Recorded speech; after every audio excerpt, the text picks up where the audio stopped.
Shalom, saya dengan Pase. Saya ingin mengenalkan sebuah pelayanan baru yang kami kerjakan dalam beberapa bulan terakhir, yakni pelayanan yang kami namakan The Warriors Outreach Ministry. Sebuah pelayanan atau pengabdian kami secara komunitas untuk melayani masyarakat-masyarakat yang mungkin dipandang sebelah mata oleh orang-orang di sekitarnya. Yang kami kerjakan hari ini adalah melayani para warga atau jemaat Tuhan atau orang Kristen yang sedang ada masalah hukum dan saat ini sedang dititip di dalam proses hukum di Polres Tangerang Selatan. Ya, ke depan mungkin kami akan melayani lagi beberapa kantor-kantor polisi baik di Polsek maupun di Polres. Dan kemudian kami juga sudah melayani pelayanan pembinaan rohani secara online via aplikasi Zoom untuk lapas-lapas yang ada. Ya, ada beberapa lapas yang sudah kami layani. Ada lapas di Rajek, ya.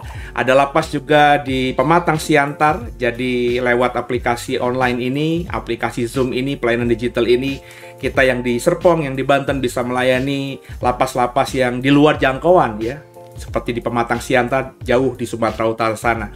Dan kami percaya pelayanan ini ketika kami lakukan dengan sungguh akan menjadi berkat buat para warga binaan di sana, dan kami percaya juga kalau kami setia, Tuhan akan nanti bukakan juga pelayanan-pelayanan lainnya. Kami rindu kami juga bisa melayani nanti ke depan kaum LGBT, melayani juga para, maafkan saya, gelandangan, orang-orang yang tidak punya tempat, yang hidupnya di bawah kolong jembatan dan lain sebagainya. Kami sedang berdoa dan memikirkan bagaimana melayani mereka dengan apa yang bisa kita lakukan hari-hari ini, terutama lewat pelayanan digital. Dukung doa saudara supaya pelayanan kami ini semakin berdampak, dan kalau saudara rindu ingin memberkati atau mensupport pelayanan kami lewat dana, lewat uang saudara, kami tentu bersyukur kalau kami disupport oleh saudara, dan persembahan kasih saudara bisa disalurkan lewat nomor rekening yang ada, dan kami akan menggunakannya untuk melayani orang-orang yang sedang diproses Tuhan, terutama yang sedang ada di Polres dan juga yang ada di lapas untuk saat ini. Demikian, saya percaya kalau kita bekerja sama, kami dan saudara bekerja sama dengan memberi yang terbaik apa yang kita bisa beri, maka pelayanan kita ini tidak akan sia-sia. Apa yang kita tabur pasti akan kita tuai. Yuk sama-sama mengikuti ibadah ini sehingga kita juga bisa merasakan ya bagaimana saudara-saudara kita yang sedang dalam proses pembinaan di dalam lembaga pemasyarakatan ini. Tuhan Yesus memberkati semua.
kita bersatu di dalam doa terlebih dahulu sebelum kita mendengarkan kebenaran firman Tuhan.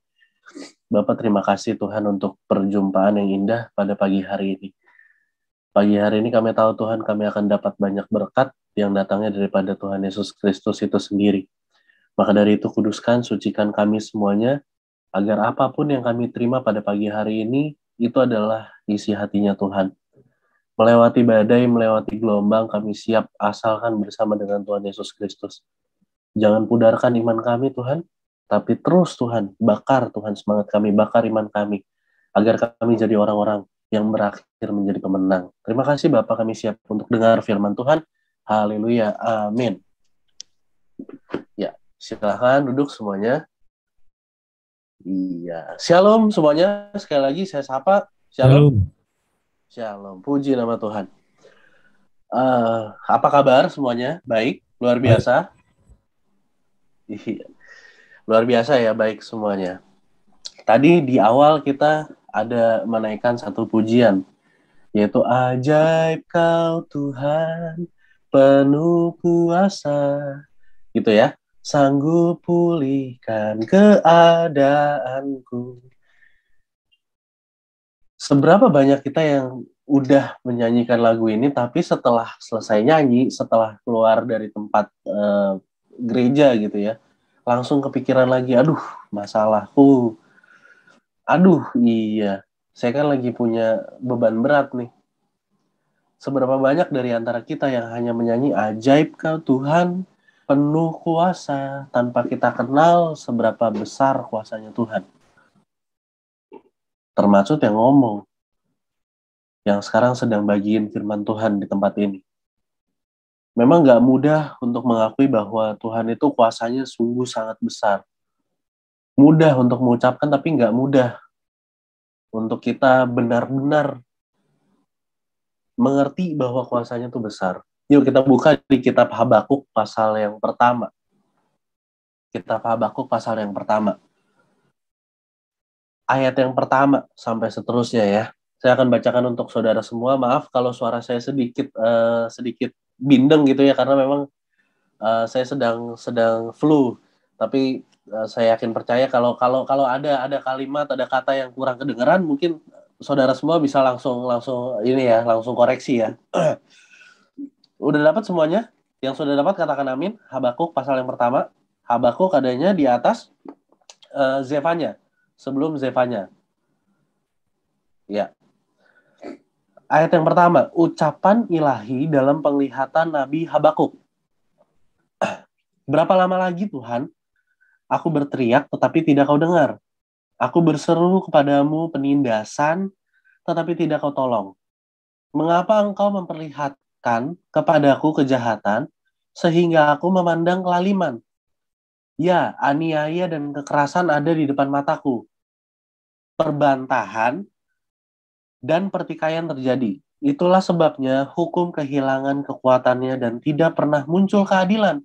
Sebab orang fasik mengepung orang benar. Itulah sebabnya keadilan muncul terbalik. Kita baca sampai di situ. Kita mungkin jarang buka kitab Habakuk gitu ya, karena dia juga hanya 3 pasal. Jadi kita mungkin ketika mau buka Habakuk ya udahlah nanti aja gitu, karena baca 3 pasal tuh menurut kita mungkin cepat gitu. Tapi kita akan dapat sesuatu yang besar di sini tentang bagaimana kita beriman kepada Tuhan. Tema khotbahnya adalah iman yang benar. Iman yang benar. Seperti apa sih iman yang benar itu? Kalau kita lihat siapa sih ini Habakuk? Memang tidak banyak diceritakan seperti di kitab-kitab lain gitu ya. Banyak menceritakan latar belakangnya, banyak menceritakan bibit-bebet bobot pelayanannya. Tapi tidak seperti Habakuk di mana dimulai di pasal yang pertama aja langsung yang namanya ratapan. Yang namanya keluhan. Bagaimana di pasal yang pertama aja kita sudah lihat yang namanya kegalauan. Yang namanya risau. Di pasal yang pertama aja kita langsung lihat yang namanya kita kalau kita lihat ini namanya seruan kepada Tuhan dalam konotasi yang negatif. Nah, sebenarnya apa sih? Apa sih yang sebenarnya ingin disampaikan Habakuk kepada kita semuanya. Kenapa sampai ayat ini ditulis di dalam Alkitab kita dan menjadi bentuk firman gitu ya? Habakuk ini adalah salah satu tokoh yang memang hidup sejaman dengan Zefanya gitu ya. Dan kita tahu memang pelayanannya itu Habakuk itu tidak banyak ditulis sehingga kita tidak begitu mengenal. Tapi Habakuk ini kalau di bahasa Ibraninya dia memiliki arti yang memeluk atau memegang gitu ya, memegang. Ini sesuai dengan sifatnya dia bahwa dia ini adalah pelayan Tuhan yang waktu itu posisinya sedang terhimpit. Di satu sisi Yehuda, Israel ini sedang mau diduduki, sedang mau dijajah. Tapi di satu sisi dia juga harus melayani orang lain. Lalu apa? Lalu yang menjadi kegalauan hatinya adalah ketika Tuhan mengutus bangsa yang menurut dia hidupnya nggak lebih benar, yang yang Tuhan utus untuk menghukum mereka itu hidupnya tidak lebih benar daripada mereka. Makanya di sini kenapa Nabi Habakuk ini merasa bahwa seakan-akan Tuhan itu nggak adil. Makanya di ayat yang kedua langsung kita lihat, berapa lama lagi Tuhan, aku berteriak tetapi tidak kau dengar. Aku bersuruh kepadamu penindasan tetapi tidak kau tolong. Itu dia. Seperti yang tadi saya sudah katakan, seberapa banyak di antara kita yang hari-hari ini nyanyi lagu Ajaib Kau Tuhan, tapi setelah keluar dari tempat ini kita ngomong sama Tuhan, Tuhan, kau kok nggak dengar sih? Kau kok tinggalin aku sih? Kau nggak lihat apa? Aku lagi susah nih. Hal-hal seperti ini yang harusnya kita tidak utarakan. Tapi kenapa Tuhan sampai menaruh ini menjadi firman? Karena di akhir nanti di pasal yang ketiga, Habakuk merubah semua ratapannya, merubah semua seruannya, isi hatinya ini menjadi sebuah pujian. Kita lihat bahwa konotasi yang negatif di awal ini adalah sebenarnya bentuk imannya Habakuk kepada Tuhan. Kenapa seperti itu? Banyak orang berkata bahwa iman itu adalah ketika saya beriman A terjadi. Ketika saya beriman punya mobil bagus itu datang. Ketika saya beriman punya motor bagus, motor itu datang. Ketika saya beriman punya saya bisa makan yang enak hari ini, makanannya ada. Sebenarnya itu bukan esensi daripada iman. Iman itu adalah bentuk pengenalan. Goals-nya itu. Iman itu adalah bentuk pengenalan kita sama Tuhan. Jadi goals-nya adalah seberapa besar keimanan kita itu dinilai dari seberapa besar kita mengenal Tuhan. Bukan seberapa besar hasil nanti di ujung. Hasil nanti itu hanya efek samping. Kalau kita minum obat gitu ya, minum obat atau minum apa gitu, ada pasti efek samping kan. Minum obat apa, efek sampingnya mual segala macam. Tapi tujuan utamanya adalah kita sembuh. Begitu juga dengan iman kita sama Tuhan. Banyak yang ngerasa kalau saya beriman, punya mobil mewah, saya nggak punya mobil mewah, tandanya iman saya ini masih kecil nih. Ya, maaf sebentar.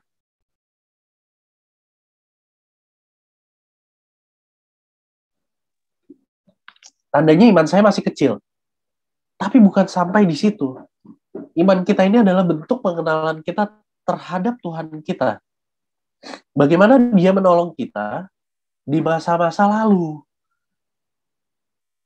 Karena gini, otak kita yang kecil ini tidak dapat menilai kuasa Tuhan yang begitu besar. Otak kita yang kecil ini nggak akan masuk atas apa yang Tuhan kerjakan. Engkau dan saya nggak bisa lihat masa depan, tapi Tuhan sudah merajut masa depanmu.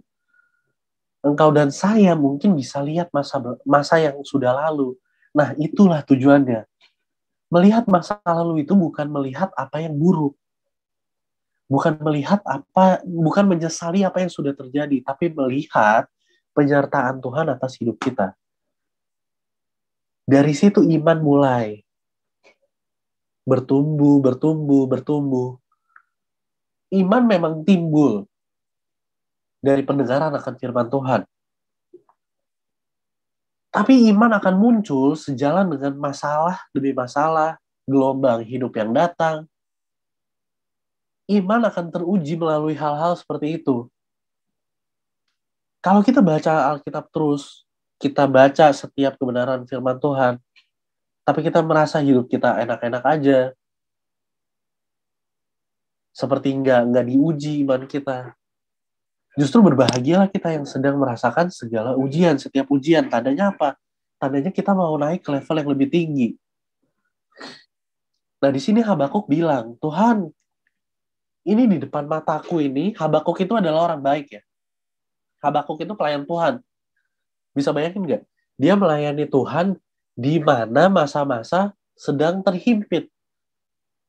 Dia lihat di mana-mana ada kelaliman, dia lihat di mana-mana ada penindasan, dia lihat orang fasik mengepung orang benar. Dia lihat kok di depan mataku ini semuanya gak ada yang benar Tuhan. Tapi Tuhan biarin gitu aja.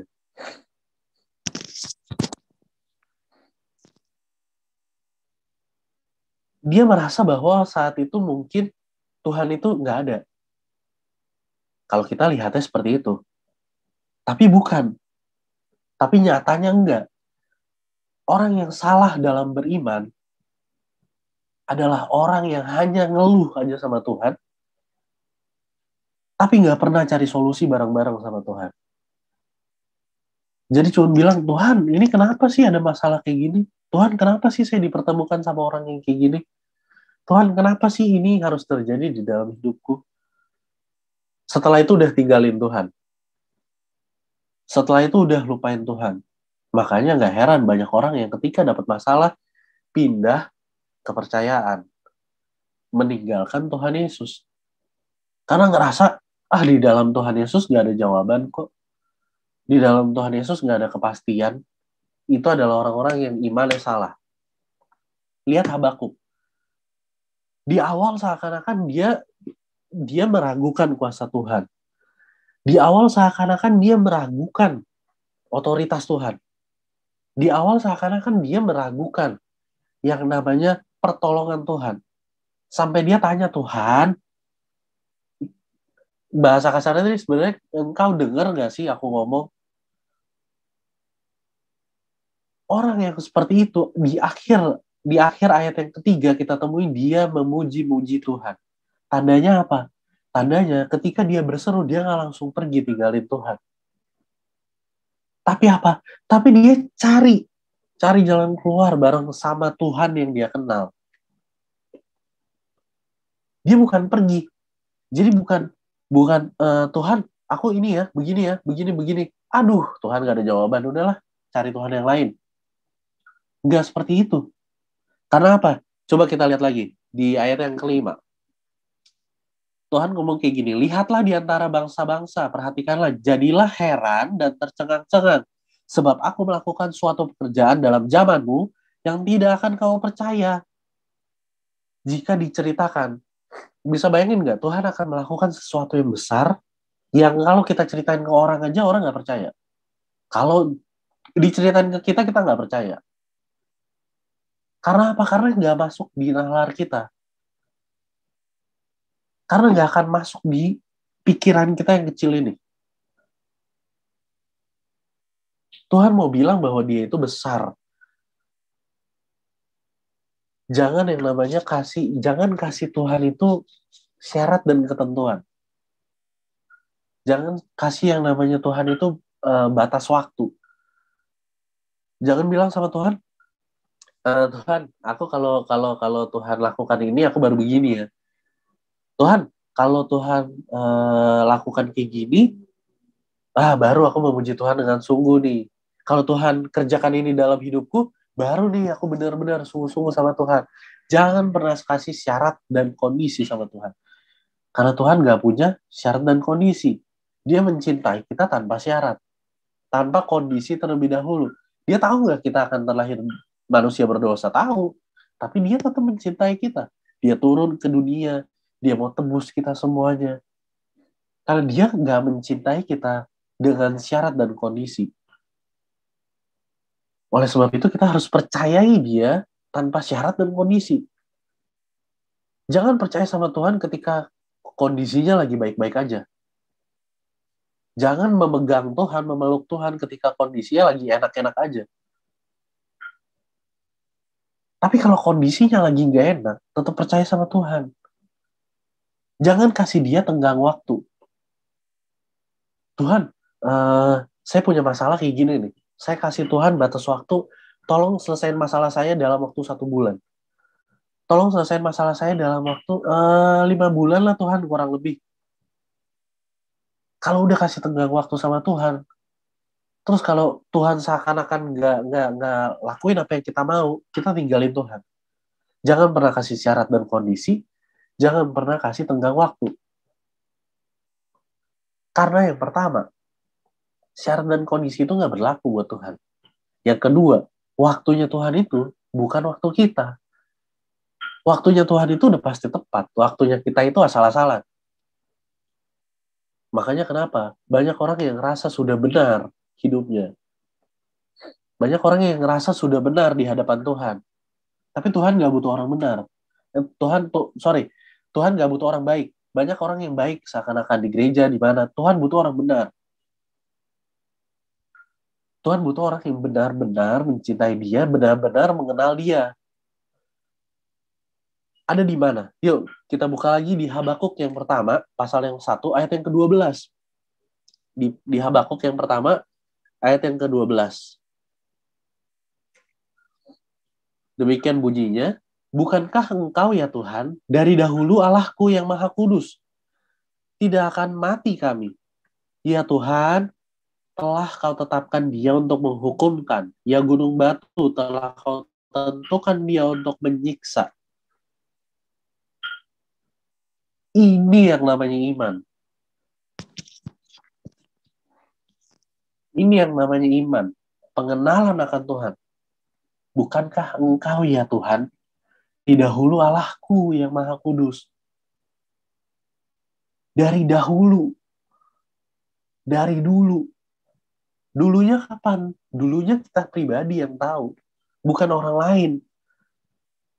Orang lain gak bisa nilai kita, oh, dia ini kenal Tuhan dari, ya saya sudah pelayanan sama dia bareng-bareng, mungkin sekitar 10 tahun lah. Yang kenal sama Tuhan itu kita sendiri. Kita yang tahu kapan kita udah benar-benar kenal sama Tuhan. Kalau kita masih kasih syarat kondisi, kalau kita masih kasih tenggang waktu, itu tandanya kita belum kenal sama Tuhan. Iman itu nggak kayak gitu. Iman timbul dari pendengaran, dan pendengaran akan firman Tuhan. Kita udah belum. Pendengaran itu bukan hanya masuk kuping kiri, keluar kuping kanan. Pendengaran itu adalah bagaimana kita mengamati. Bagaimana kita benar-benar mendalami, kita mau tahu apa yang dikatakan. Jadi iman itu bukan hanya apa yang kelihatan, bukan hanya apa yang bisa kita rasakan, apa yang terjadi di depan mata kita. Bukan hanya sesuatu yang remeh-temeh, tapi memang iman itu harus berjalan konsisten, terus-menerus. Maka dari itu doa terus sama Tuhan, berikan saya iman yang teguh. Jangan coba gabung dengan orang yang kita lihat pengenalan akan Tuhannya itu belum mendalam. Karena apa? Karena kita akan ikut-ikutan. Ketika orang itu ngomong, kalau kamu dapat masalah seperti ini, kamu harusnya begini. Mungkin yang dia saranin itu benar. Yang dia saranin itu baik. Tapi belum tentu benar di hadapan Tuhan. Ada yang mungkin kasih saran, kamu kalau dapat masalah seperti ini, coba deh lari dulu sama Tuhan, begini. Itu orang yang mengenal Tuhan. Itu orang yang beriman sama Tuhan. Kita harus menggait orang-orang yang seperti itu. Karena apa? Karena sekarang ini roda semakin cepat. Hidup di akhir zaman itu nggak mudah. Hidup di akhir zaman itu butuh iman yang kuat. Kalau kita pengetahuan tentang iman hanya sebatas mau barang mewah ada, mau kehidupan yang enak ada, kita akan terkikis di akhir zaman. Tapi iman kita harus naik, bahwa iman itu bukan hanya sampai di situ. Iman itu bukan hanya kenal, bukan hanya tahu hasilnya, tapi kita tahu tujuan akhirnya. Bagaimana kita hidup kekal bersama dengan Dia. Yang lainnya itu adalah efek samping dari iman. Ketika Tuhan kasih kita sesuatu, jangan langsung kita bilang bahwa wah ini hasil dari iman saya nih. Kalau halnya baik-baik. Tapi giliran pengenalan sama Tuhan didalemin, langsung ngerasa boring, langsung ngerasa bosen. Ada orang kasih tahu tentang firman Tuhan bosen. Tapi giliran berdoa, Tuhan saya imani ini terjadi begini-begini, ini milik saya. Terjadi nih, langsung bilang iman saya besar. Tapi pengenalan akan Tuhan itu kecil. Orang yang mengenal Tuhan, itu ya seperti ini, seperti Habakuk. Dia ngomong apa? Ya Tuhan, telah kau tetapkan, tidak akan kami mati. Kami tidak akan mati. Karena kami tahu kami punya Allah yang Maha Kudus. Kami punya Tuhan yang Maha Kudus. Yang akan menyertai kami. Kami punya Allah yang akan mengangkat kami. Memang kalau misalkan bicara tentang iman, ini bukan sesuatu hal yang mudah. Karena pertandingan kehidupan kita semuanya ini belum berakhir. Belum ada yang finish. Kalau teman-teman ngerasa bahwa pertandingan iman teman-teman udah finish karena teman-teman sedang berada di dalam pembinaan Lapatar, itu salah besar. Karena pertandingan iman justru baru dimulai. Bagaimana teman-teman bisa menggali lagi, lihat lagi ke belakang. Oh ternyata Tuhan yang saya kenal sejak tahun segini itu adalah Tuhan yang besar. Tuhan yang mampu melakukan segala sesuatu. Tuhan yang hebat. Dia itu Tuhan yang setia dan adil. Allah yang selalu pegang firman-Nya. Yang kalimatnya selalu sejati, gak pernah dolak-dalik. Kalau orang lain boleh bohongin kita, tapi kita lihat ke belakang bahwa Tuhan itu gak pernah bohongin kita. Jadilah seperti Habakuk, yang bukan hanya mengeluh, tapi selesaikan segala permasalahan itu sama Tuhan.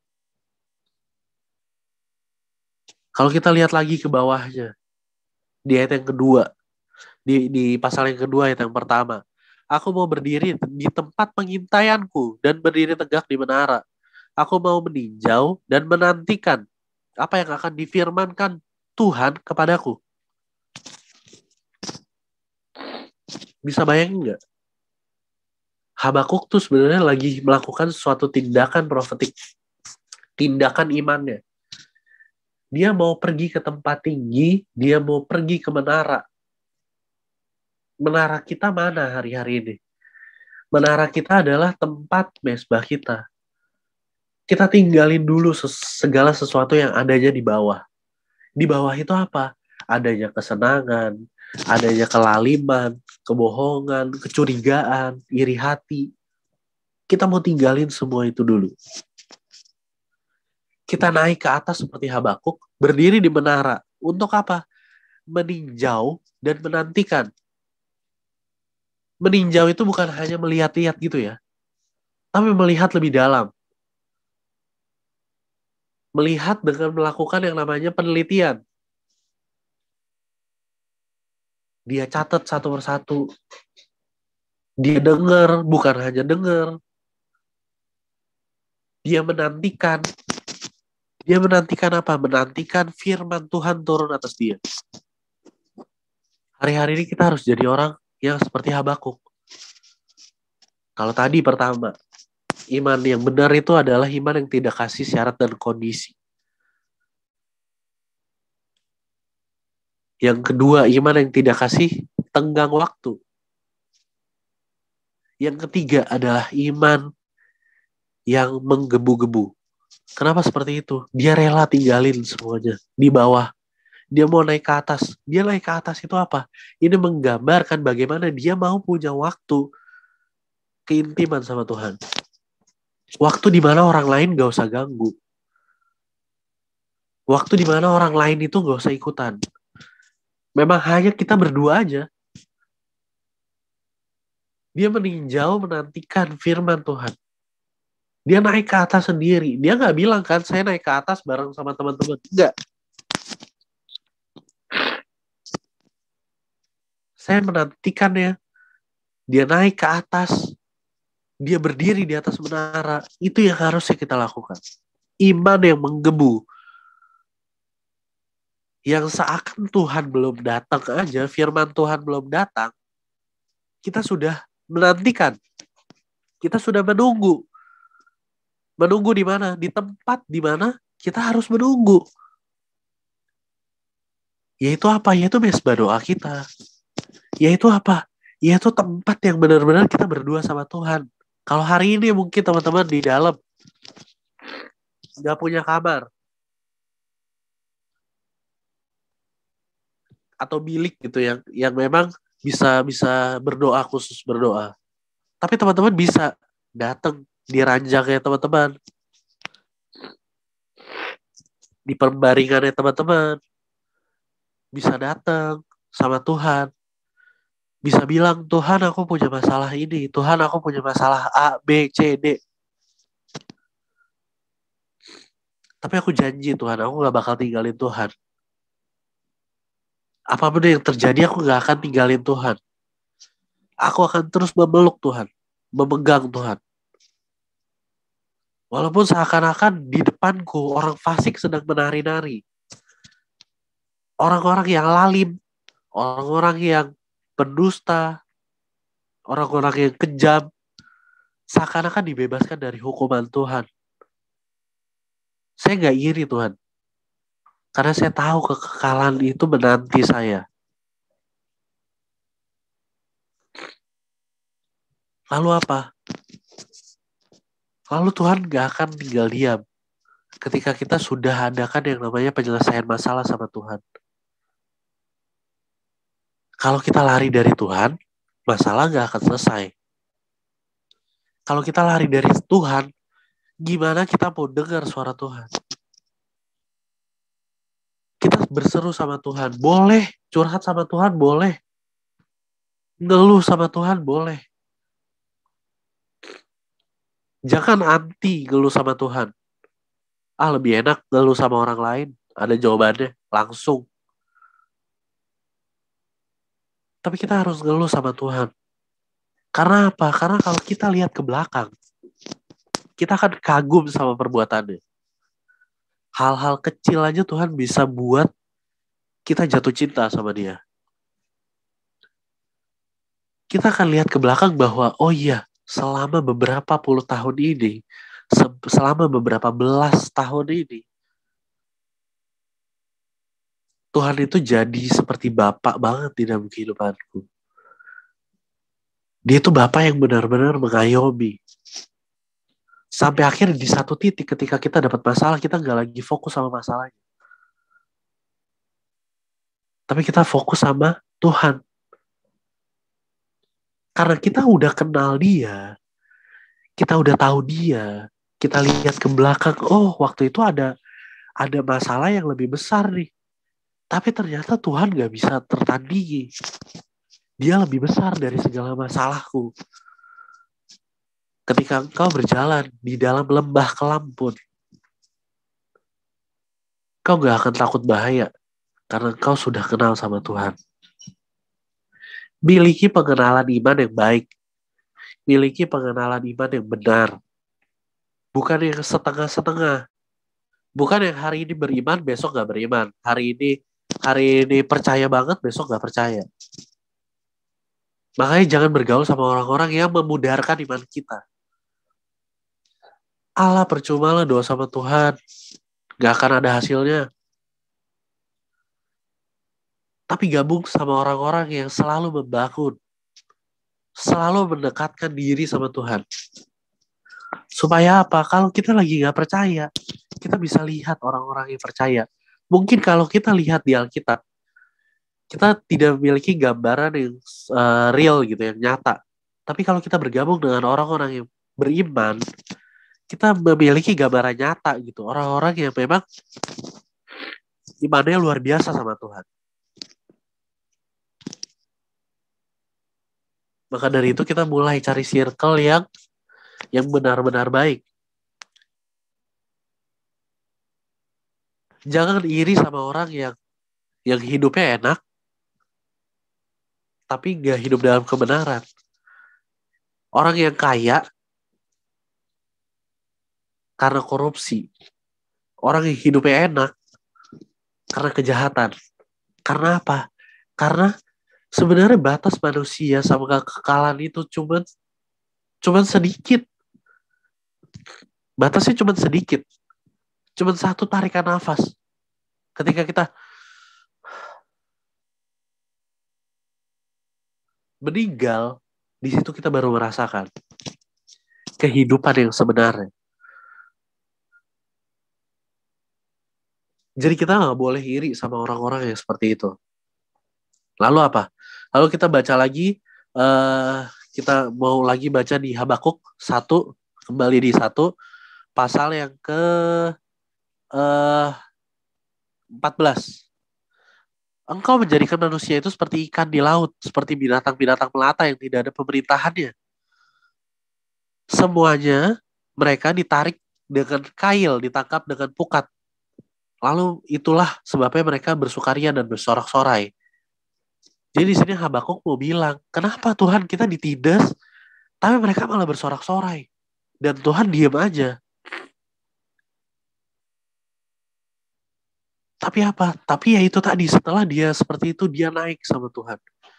Dia mau bawa persoalannya sama Tuhan. Dan di pasal yang ketiga, kita lihat di pasal yang ketiga, ayat yang pertama. Di pasal yang ketiga ini adalah bentuknya sudah nyanyian. Bentuknya sudah bukan lagi hanya perkataan biasa, tapi ini sudah nyanyian. Dalam bentuk doa. Kita lihat ya. Di ayat yang kedua, Tuhan telah kudengar kabar tentang Engkau dan pekerjaanmu ya Tuhan, kutakuti. Hidupkanlah itu dalam lintasan tahun. Nyatakan itu dalam lintasan tahun. Maka dalam murka ingatlah kasih sayang. Di ayat yang kedua, langsung Habakuk bilang, Tuhan, aku telah dengar kabar tentang Kau. Pekerjaan yang Kau lakukan, aku udah dengar. Bisa bayangin gak? Ketika dia sudah bawa itu semua sama Tuhan, dan dia tahu bahwa Tuhan lakukan hal-hal yang besar, dia langsung bilang, Tuhan, aku udah dengar nih. Aku udah dengar pekerjaanmu. Aku udah dengar apa yang Kau lakukan. Di situ dia mengakui, dia confess. Jangan malu ketika Tuhan udah lakukan sesuatu hal yang besar yang gak pernah kita pikirkan. Yang bahkan kita meragukan Tuhan untuk lakukan. Dan dia lakukan. Jangan pernah malu untuk mengakui bahwa Tuhan itu hebat. Wah, Tuhan, Kau ini dahsyat banget ya. Jangan malu juga buat mengakui bahwa Tuhan, waktu itu aku udah ragu nih sama Engkau. Maafin aku ya Tuhan ya. Maafin aku kalau waktu itu pengenalanku terhadapmu belum sedalam ini. Maafin aku kalau aku harus lihat dulu hal-hal yang besar terjadi baru aku mengetahui bahwa Kau itu besar. Jadi jangan malu confess, jangan malu mengakui kalau Tuhan itu hebat, kalau Tuhan itu besar. Seperti Habakuk. Ketika dia sudah dapat masalah, dia coba untuk utarakan sama Tuhan dalam konotasi negatif. Dia bawa sama Tuhan, dia selesain bareng-bareng sama Tuhan. Dan Tuhan lakuin segala perkaranya yang besar itu. Lalu apa? Lalu dia memuji Tuhan. Jangan pernah lupa untuk bersyukur sama Tuhan. Sebab dia Allah yang ajaib. Bersyukur sama Tuhan itu bukan karena dia lakukan hal-hal yang besar saja. Bahkan bersyukur sama Tuhan ketika seakan-akan dia tidak lakukan segala sesuatu, kita harus bersyukur sama Tuhan. Karena apa? Karena ketika dia tidak terlihat seperti tidak melakukan segala sesuatu, sebenarnya dia tetap bekerja. Allah kita itu Allah yang selalu mendatangkan kebaikan buat kita. Allah yang selalu bekerja di dalam kehidupan kita. Dia gak pernah ada hari libur. Dia gak pernah berhenti untuk mencintai kita. Oleh sebab itu kita selalu ada alasan untuk bersyukur setiap hari kepada dia. Gak ada alasan untuk kita tidak bersyukur sama Tuhan setiap hari. Tuhan cinta sama kita setiap hari. Dan kita harus bersyukur sama dia setiap hari. Jadi orang seperti Habakuk yang punya iman luar biasa, pengenalan akan Tuhan dengan luar biasa, sehingga apa? Iman kita gak lagi asal-asalan. Kita tahu Tuhan bukan karena orang lain. Kita tahu Tuhan bukan karena cerita-cerita di Alkitab aja. Tapi kita punya pengenalan sama Tuhan. Pribadi lepas pribadi. Benar-benar dari hati ke hati. Sehingga kita tahu kalau kita nanti masuk ke dalam hal yang lebih besar lagi, kita bisa lewati karena kita bersama dengan Tuhan. Mari kita tundukkan kepala kita, demikian firman Tuhan. Kita mau satu kembali di dalam doa. Kita mau bawa hati kita mau bawa yang terbaik daripada tubuh kita, daripada jiwa batin kita kepada Tuhan. Bawa segala kerisauan hatimu, kegalauan hatimu kepada Tuhan. Karena dia adalah Allah yang mengerti.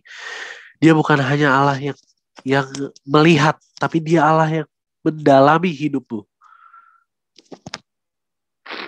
Dia Allah yang mendalami hidupmu dan hidupku. Dia Allah yang mengerti apa yang kita mau.